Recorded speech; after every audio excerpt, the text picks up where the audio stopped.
And today I have an absolute honor and pleasure of inviting this rare, and I'm going to call him master, even though he probably won't like that, but rare master of nakshatra and astrology. Please help me welcome Prashant Trivedi. Yeah, I mean, that's quite an intro, but the thing is that... That's not enough. It's not enough. So when I talk about Jyotish, Jyotish to me is a part of this very broad learning, which includes music. Like, for example, you're wearing a Pink Floyd t-shirt. So you have heard rock and roll and Dark Side of the Moon, yeah. Okay, you're wearing that. Okay. And now I have gone very deep into all the sound production devices. Like I play guitar. I play electric guitar, right? So, and I play with electricity, basically. So because electricity can make a lot of sounds. Like the amount of sounds you can make with electricity is much more than what you can make with any acoustic instrument. Mm-hmm. Because acoustic instruments will make the same metal jangling sound no matter what you have, whether it's a acoustic guitar or a sitar or veena or whatever it is. No matter how bigger that thing, it will not make certain kind of sounds. No way can you make the amount of sounds which electricity makes. There's a thing called tubes, vacuum tubes. I don't know if you know about them. Okay, all the guitar amplifiers from 1930s onwards used vacuum tubes. In 1960s, 70s, they were replaced by transistors because just to make things smaller. Yeah. So earlier tubes. Now the vacuum tube is the same thing as a television tube used to be, which connects with the other side, which I told you, the CRT. Yeah. Yeah, which was for connecting with the other side. And there's a lot of things like Enochian language and stuff, which the West came to know only by using CRTs, and those other side entities actually stamped those symbols on that green light. So that's how they came to know even these languages, Enochian language and things like that. And correct me if I'm wrong, playing a flute or listening to flute increases your intuition. Maybe the sound will open up something in my brain. Yeah, but I believe much more in electric sounds than acoustic sounds. Okay. Yeah, because electricity is where everything's made of electricity, even your body's made of electricity. Yeah. Your brain synapses, charges which are happening in your brain are electric. Absolutely. It's all electric. So we live in an electric universe, not in that thing. No matter not what. An acoustic universe. Yeah, it's electric universe. Now the whole thing is like, for example, Pink Floyd and stuff. No, a lot of their music is very depressing. Yeah, it is. Because they are in depression, so their music will be depressing. So all the frequencies which they are that thing, they will bring, they have got tamoguna in it more. They're not functioning by satgun, so they're functioning by tamogun. So they all of that thing is much more there. So electricity also carries that thing. So they don't, Pink Floyd people, they have not researched sound properly. So even the guitar player, whatever sound he's using, I won't consider that a good sound, Wow. because that person doesn't know what they're doing. Yeah. Exactly. They're just blindly playing something. You know what I'm saying? They just plug into whatever amp they're given. They're not looking into what that amp is going to produce. What tube does it have? Right. What is this thing I'm using exactly? Like they're just playing something just because they've been given that. Like that's a totally different thing from knowing something. When you know what you're doing. Like in Jyotish also, either you can know something, you look at a chart, you know what you're doing, or you don't know. Or you can be like a doctor. Like the doctors which are all allopathic doctors and stuff, they don't know what they're doing. No, absolutely not, man. Yeah, they don't know what they're doing. They're just being told in the book. They are just for the big companies, pharma companies. They're just pharma company students. That's it. That's all they are. As soon as they look at something, oh, let me write your prescription. I'm like, dude, you just took like 30 seconds to look at it. Didn't even send me to a specialist. Yeah, but for that, you have to open your mind first. You have to understand what doctor means. Doctor is not a good word in English. To doctor means to tamper with. If you doctor a document, what does that mean? If you doctor a document, that means you have tampered with it. Tampered with it. Yeah, it's a illegal thing. To doctor something is illegal. Do you know what I'm saying? So they're doctoring with the human body itself. That is so true.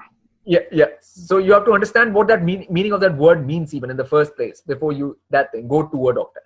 Like for me, like Jyotish was an eye-opening experience because it connected me to the Vedic roots of things. Like for me, it was a holistic thing, not something where to make money, to do readings or, like people turn it into a profession. I've never had it as my profession. So people turn it into that thing, for making money or that thing. If you turn it into that kind of thing, then it's obviously you're not very serious about it in the first place.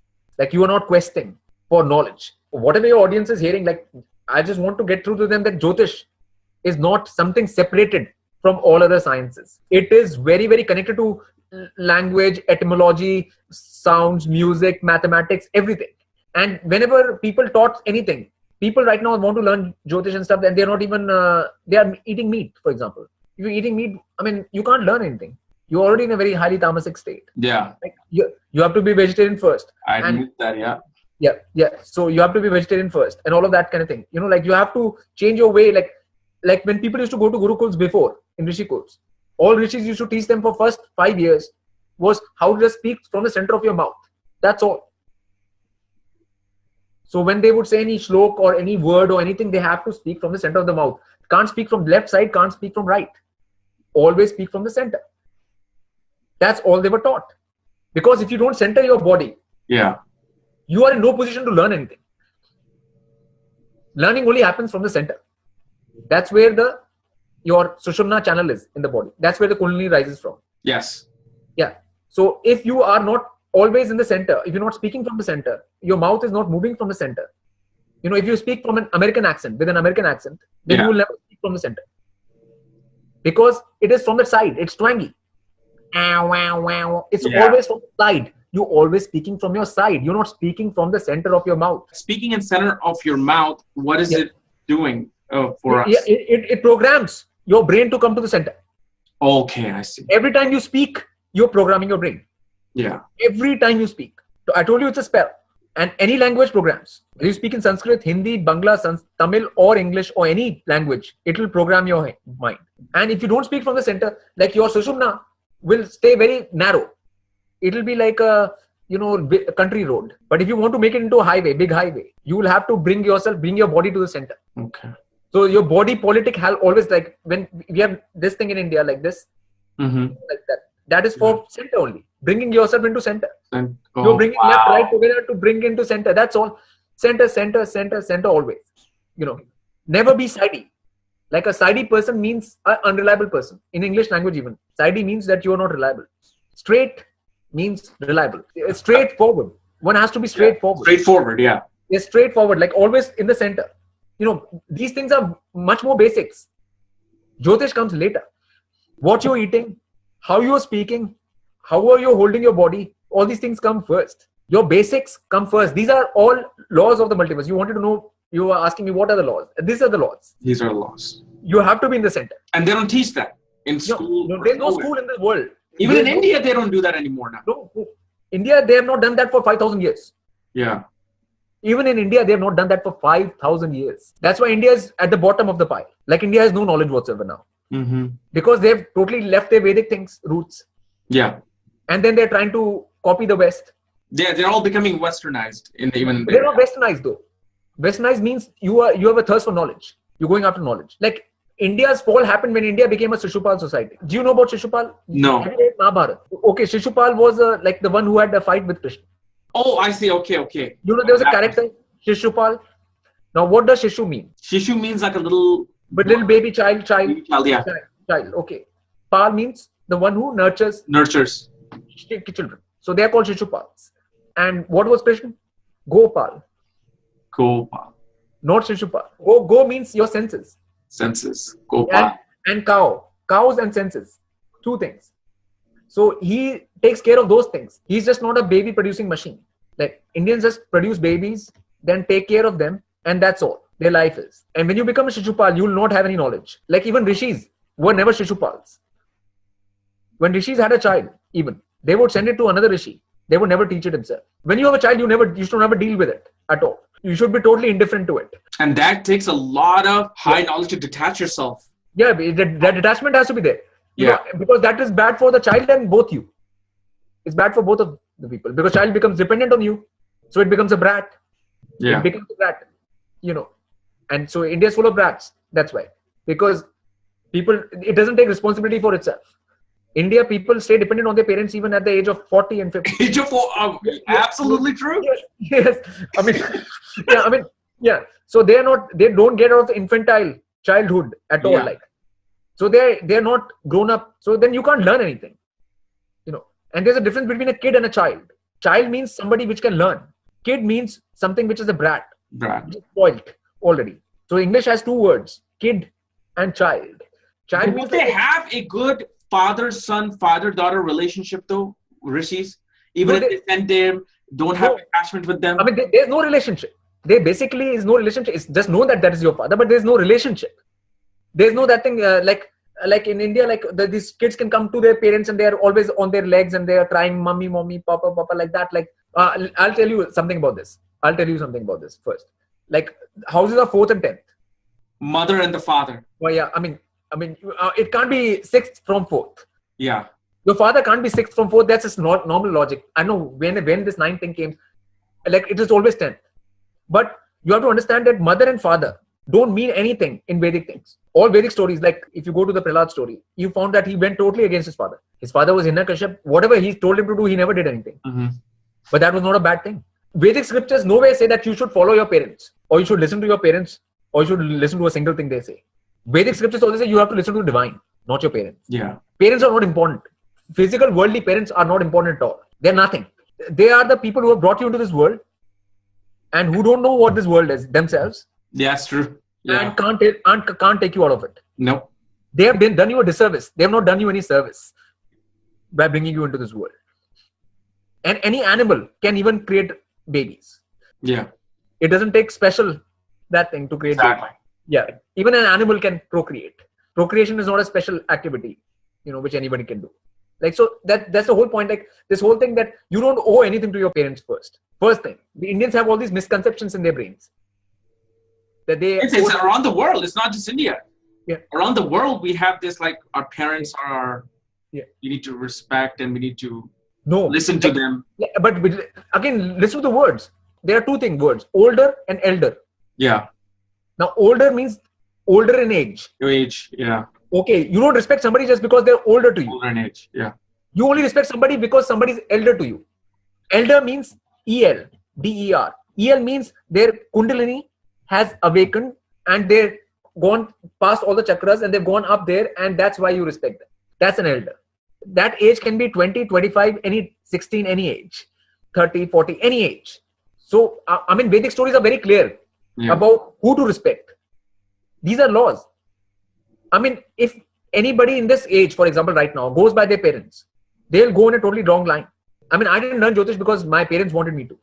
How did your enthusiasm to learning Jyotish came about?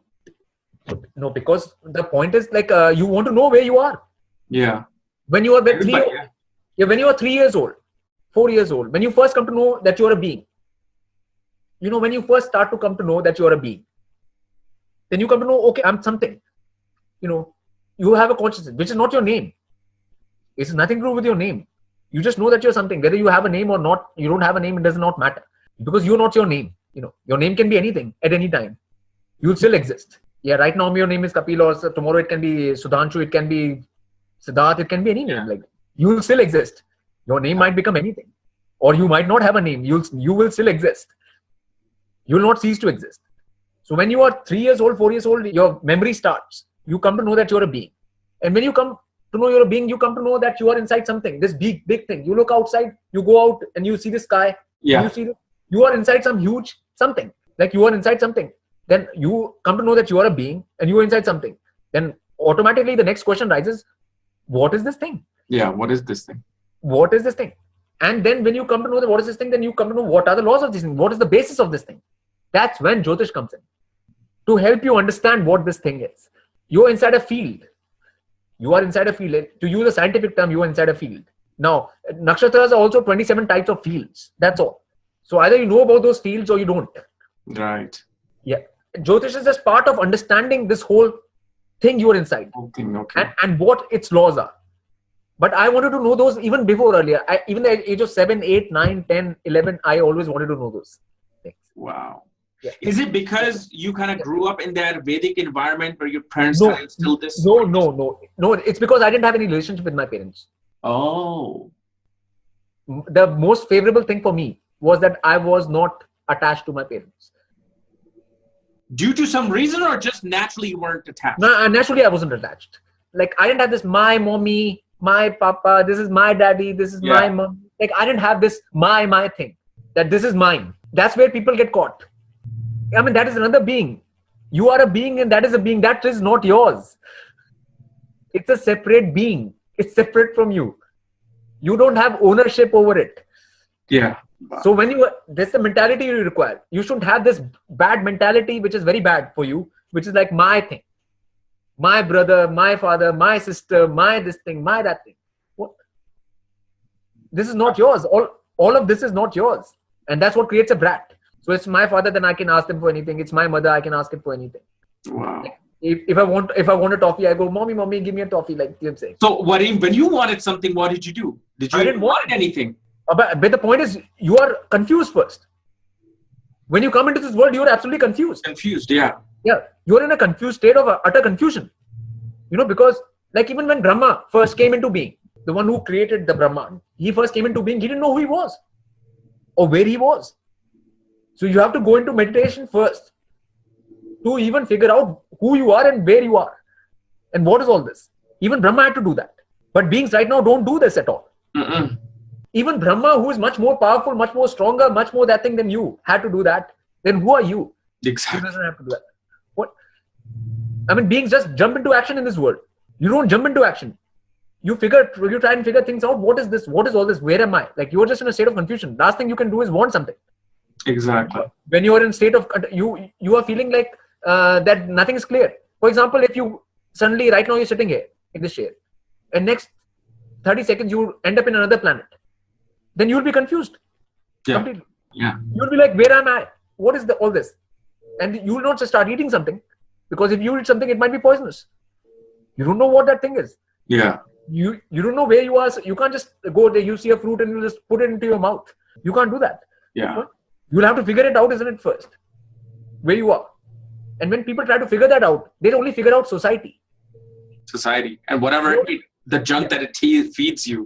The whole point is always like when you're going into all this thing, like you have to first figure something out first, where you are at, and for that, you can't have this reliance on parents and stuff, because parents don't know anything about it, and you can't rely on society either. Like when you was thinking first, like you're a being and you are somewhere, you should not think that I'm in India. Like somebody comes to know like, okay, I'm in this village, or I'm in New Delhi, or I'm in India. That doesn't tell you. That tells you where you are. That doesn't tell you what you are inside. What you're inside, yeah. It just tells you where you are. But being in any country or any village or any town, like you can say, I'm here right now. But that just gives you a location, which is man-made. Exactly. But what is the earth below you? Exactly. What is where you are standing? What is that? What is below that earth? Where is that earth? What is this? You don't know anything about that. Mm-mm. You're just giving it a name. You're just saying, I'm standing in New Delhi or India or America or anything. These are just man-made names. Absolutely. Yeah. There's nothing to do with what you are inside. Like right now, you are inside something. It's like a womb. Like you are inside your mother's womb. You are inside the womb right now as well. It's just very big. Exactly. Wow. Yeah. What? Yeah. Yeah. But you have to feel that feeling first, that you are inside something. Then only you will want to know what it is. So, and if you become a person like that, the last thing you will talk to is your parents. You will have nothing to do with your parents. But wouldn't be a natural thing to ask them, what is this all about? Because you will ask them once, but they'll tell you they don't know. That's true. And the matter ends. Yeah. I didn't have to be a genius to tell what my father doesn't know anything. Even if I went to school, if I have a maths thing, my father didn't know what that maths was. I mean, there's no point asking him. Many people are confused about divisional charts. Navamsha. What is Navamsha? We all try to figure it out. Yeah, but you figure out things, basics first, secondaries and tertiaries later. I won't even tell people to study Jyotish at all. Like if somebody says to me, like, I want to study Jyotish, I said, like, you don't need to study Jyotish at all. Just learn to speak properly first. Wow. Yeah. Eat proper food. Learn to speak properly. Ask these questions. See that you are a being. See that you are inside something. Ask these questions. Experience this first. Absolutely. Jyotish comes very late after you have done all of that.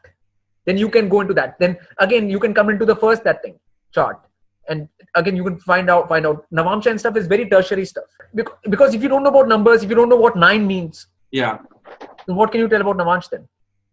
Navamsha just means number 9. That's all. It's the 9th division. 9th division of your... Yeah, it's the 9th division. So if you don't have any idea of what number 9 is, you can never really tell what Navamsha is actually.